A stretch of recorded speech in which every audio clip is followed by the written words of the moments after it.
রমজানের মাত্র ৩ দিন বাকি থাকলেও বোতলজাত সয়াবিন তেল নিয়ে চলছে লুকোচুরি। সরবরাহ কম থাকায় মুদি দোকানে তাকের বদলে পণ্যটি রাখা হয়েছে লোকচক্ষুর আড়ালে।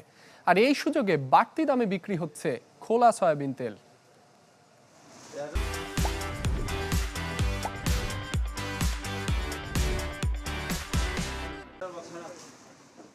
রমজান ঘিরে যখন বাজারগুলোতে ক্রেতাদের বাড়তি ভিড়, তখন বোতলজাত সয়াবিন তেলের দেখা মেলা ভার। বাণিজ্য উপদেষ্টার পাশাপাশি উৎপাদক প্রতিষ্ঠানগুলোর আশ্বাসেও সংকট কাটেনি পণ্যটির।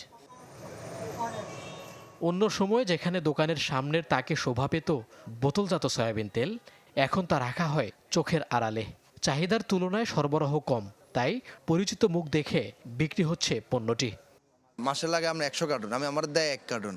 তো আমাদের পারমিট কাস্টমার সবসময় আমার কাছ থেকে বাজার করে, ওদেরকে আমি তেল না দিতে বিক্রি করতে পারবো না। আমার কাস্টমার আছে যারা রেগুলার, তারা আসলে 5 লিটার চায়, একটা করে ওনাদেরকে দিয়ে দেই।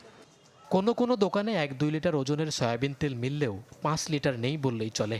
আবার 5 লিটারের বোতলজাত সয়াবিনের কথা বলে এই ক্রেতাকে পাম অয়েল ধরিয়ে দিয়েছেন এক দোকানে। না, ওটা সোয়াবিন ছিল না, ওটা পাম অয়েল ছিল আর কি। হ্যাঁ, দাম ঠিকই রাখছি, কিন্তু আমি ওটা পাম অয়েলটা ব্যবহার করব না। সয়াবিনের সংকট থাকলেও মিলছে পাম ও খোলা সয়াবিন। পাম তেলের দর না বাড়লেও বাড়তি অর্থ গুনতে হচ্ছে খোলা সয়াবিনে। বেঁধে দেয়া দাম থেকে অন্তত 25 টাকা বেশি দরে বিক্রি হচ্ছে পণ্যটি। পোস্টিং করে দেখলাম 178 লিটার কেনা পড়ে ব্যারেলটা খোলা সয়াবিন। তো ওটা আপনি যদি আমি বেচতে যাই, তাহলে সরকার তো আমাদেরকে ধরবে। অলরেডি কিন্তু আমরা কিছুদিন আগে আমাকে ফাইনও করছি।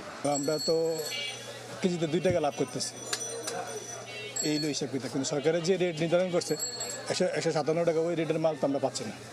বাংলাদেশ ট্রেড অ্যান্ড ট্যারিফ কমিশনের হিসাবে রোজায় ভোজ্য তেলের চাহিদা 3 লাখ টন।